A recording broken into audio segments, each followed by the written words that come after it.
Hey guys, I'm the 50s Kid. In this video, we're going to take a closer look at Milwaukee's new flex head combination ratcheting wrench set. So let's get started. So one great thing about Milwaukee's wrench sets is they give you the full set. The metric one goes from 8 all the way up to 22, and the SAE one goes from 1/4 inch all the way up to 1 inch.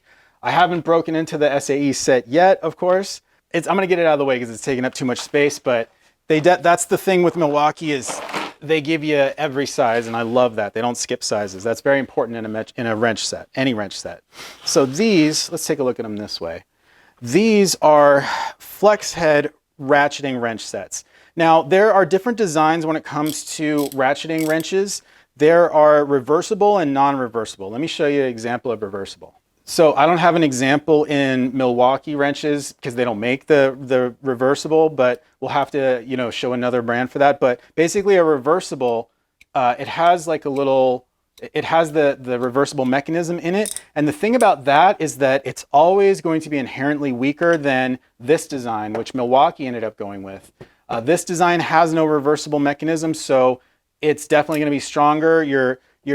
The failure mode on this is probably always going to be the little reversible pawls inside, whereas this one, they can make it beefier because they don't have to support that reversibility. They don't have to give the play in there to be able to do that. So you're always going to have less play in here, and it's always going to be a little bit stronger. And the nice thing about having a flex head is that when it comes to these tools, the non-flexible ones, they're always going to be straight.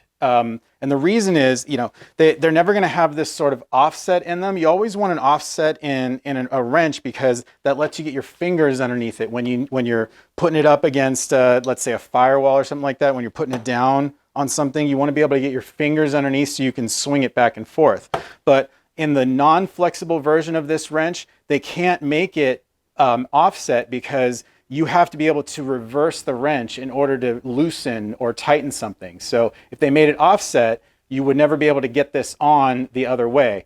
So if it would always be sort of like that, right? So loosening it would be fine, but then when you try to tighten it, if you're down on a surface or something like that, that's never gonna work. So they have to make those wrenches straight across, and because of that, very awkward to use when you have to get it flat on a surface. So that's definitely not the ideal wrench to have, I think, ever. I don't have those. This solves that problem with the flexibility. You can get it down on the surface of something, you can get your fingers under it, and it's not going to be too much of a problem. And that tells you the direction of travel for that. So yeah, this is definitely the type that you want to have if you want to have the non-reversible ratcheting wrenches, the ones that are stronger, if you're worried about strength and everything. Milwaukee, one of the features of all their wrench sets is they have this max bite, these sort of pawls on the tip of their wrenches that's supposed to grab into a bolt. I've never had the need to use it yet, to be honest with you, and I don't have an evaluation on whether it works or not. What you might want, you might be watching this video because you're hoping to learn how strong these are, how much torque can they take before they break, all that stuff. I'm really not set up to test that sort of thing here. That's not what I do on this channel. So I apologize if that's what you're looking for. I don't blame you if you want to go ahead and click off the video right now. It's great that they come with this blow molded case where the wrench just kind of locks down into its place. The lock is not perfect. You can't really take this thing up because they will fall out. So it's not a really positive lock like some other cases are, but it definitely, at least holds it in so that it's not going to fall out when you slam your drawer. So it's really designed to go inside your toolbox, to fit flat inside your toolbox and fit in there. So it's great for that for sure. As you see, the SAE set is designed to fit like this right next to it so that these can both fit right in a drawer and just take up as little space as possible. So that's the whole design of this. Other than that, not much else to say. I obviously haven't used these things to death yet. So this is really more of a first look at these tools and less of a real world evaluation. I'll have to do a follow-up video later on after I've used them a little bit. But I have used Milwaukee's other wrench sets that they've given me. I haven't had any problems with them. They've been great. I haven't noticed that the ends like open up or anything like that. I really haven't noticed that. And I cannot say the same for the gear wrench sets that I do have. Cannot say the same for them, unfortunately. I have noticed those opening up.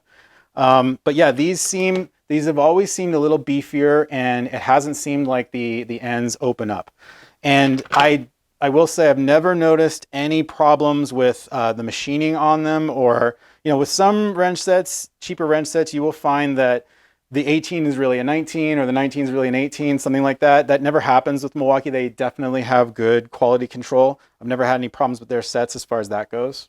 Yeah, I'm super excited to have these, and if you're interested in them, there will be links in the description. I appreciate Milwaukee sending these to me for evaluation, and if you liked them, give me a thumbs up, subscribe if you want to see more. I'm the 50s Kid. Thanks a lot for watching.